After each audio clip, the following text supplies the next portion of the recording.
What's up, guys? I'm going to do a quick unboxing of the brand new Power Rangers Dino Fury Red Ranger Basic $10 action figure. That's a mouthful. Anyways, so this is the new figure. And real quickly, before I tear up into the package, I'll compare it to a Beast Morphers figure and, kind of compare and contrast the packaging. This one is the only one I still have that I haven't opened yet.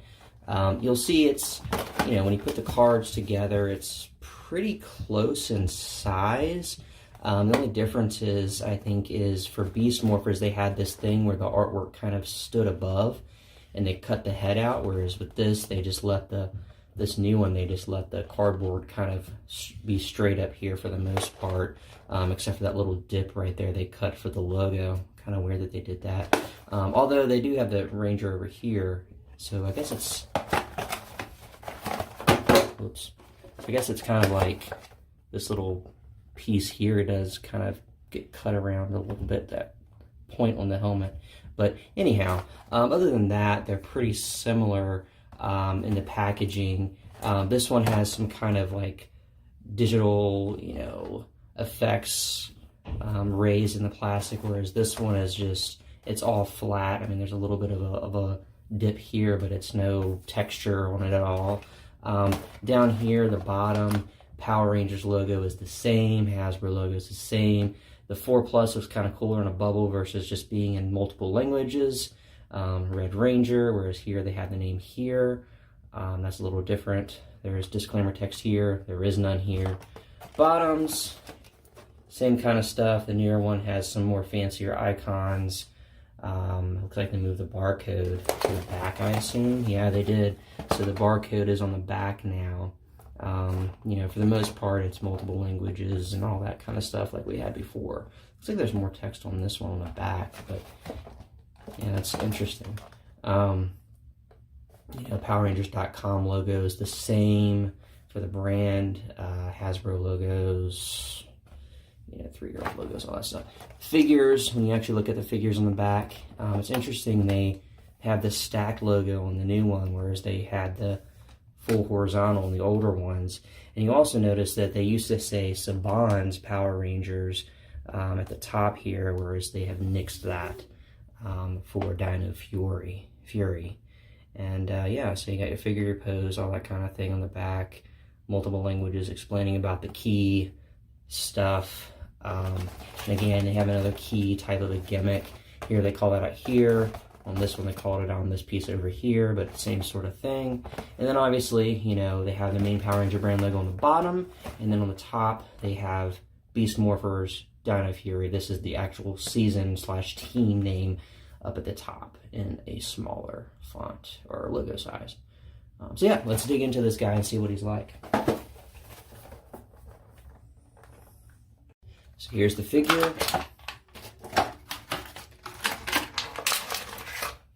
Here's the sword that he comes with.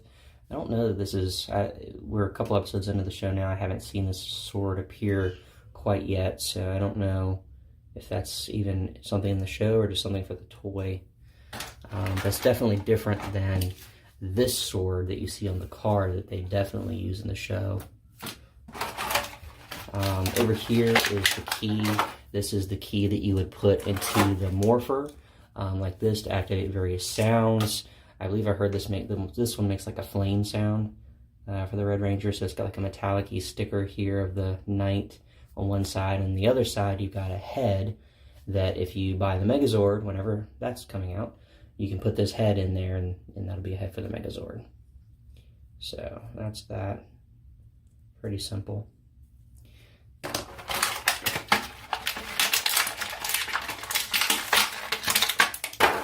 That's so loud.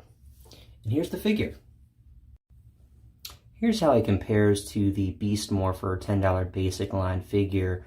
And overall, it's pretty much identical articulation. Obviously, it's a completely different mold for this figure, but it's same height scale, so it'll also scale with your Lightning Collection figures that are also 6 inches tall.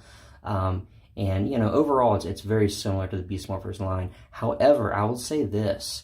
Like some of these joints on the Beast Morphers were just so stiff, and like I almost feel like I was going to break it to get it to turn, especially these elbows. And, you know, for this one, at least the one I got is much more, it doesn't feel so, I guess, rubbery and like stuck, is the best way I can describe that. So yeah, articulation, you know, you've got your head that turns. Head is kind of stiff, I will say that. Head turns, can kind of go up and down just a little bit, not a lot.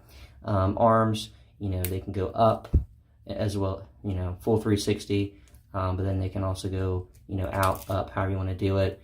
Elbows, they do bend, and then they also have a turning here, so it's kind of a double hinge there, same as the way it was on Beast Morphers. There's no wrist rotation, so if you want to turn the wrist, you have to turn it at the elbow, which works just fine for posing.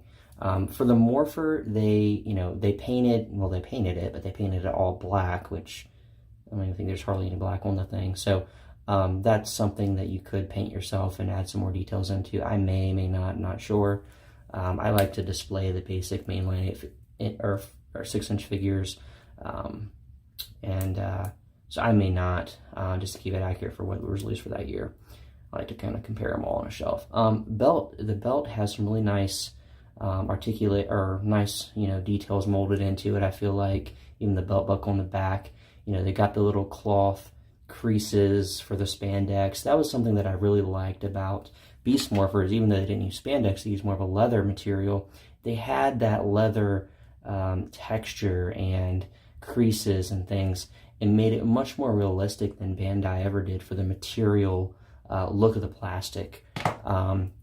And so I like that Hasbro did that, and they continued that here, which I figured they would. So that looks good. There is almost a little bit more, I feel like, you know, you can see kind of the muscular parts showing through a little bit, but it's not overly done, and it still looks much more show accurate than some of the older Bandai line ones. And actually, I guess this one had that same thing too. Now that I look back at it, you can kind of see the abs a little bit, but nothing like the Lost Galaxy figures that we used to get from Bandai and in Space and Lightspeed Rescue and some of those really muscular buff figures. So these are very show accurate, I would say. For the legs, typical articulation, same as Beast Morphers, kick to the side, go forward, backward, and then the knee bends. Again, with the knee or with the leg, there's no rotation for the ankle. So if you want to rotate that, you just rotate the knee at that joint. It's kind of neat how they engineered that. It can turn full 360, but then also bend like a normal knee. Same thing with the elbows. So yeah, so that's basically this figure, the basic. Get that? Get it? You know, basically basic. Anyways, this is this is the figure for Dino Fury.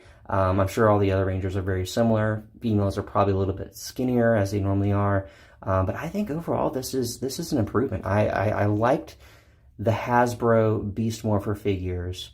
I felt like they were a step up in most ways from what Bandai had been doing for their $10 line. However, I felt like materials-wise, they, you know, that whole, I don't know, just feels kind of rubbery. And so it's hard to bend, and it just felt extra tight. And I didn't like that. See, it's just so stiff. See, this Morpher got paid more. That's weird. The new one didn't. But anyways, this improves that. I feel like it's a similar material, if not the same, but it bends so much easier. There's no struggle there. It's not like it's feeling like it's sticky, rubbery, stuck like the other one would. Is the best way I could describe it. And all of my Beast Morphers figures are like that, not just this Red Ranger. So I'm curious how the rest of the Dino Fury ones are. But the red one that I got is definitely a much better joint there, even though it's the same mechanism, same type of molding, and possibly even similar materials. So interesting how they improve the quality there. So good work, Hasbro. I like it.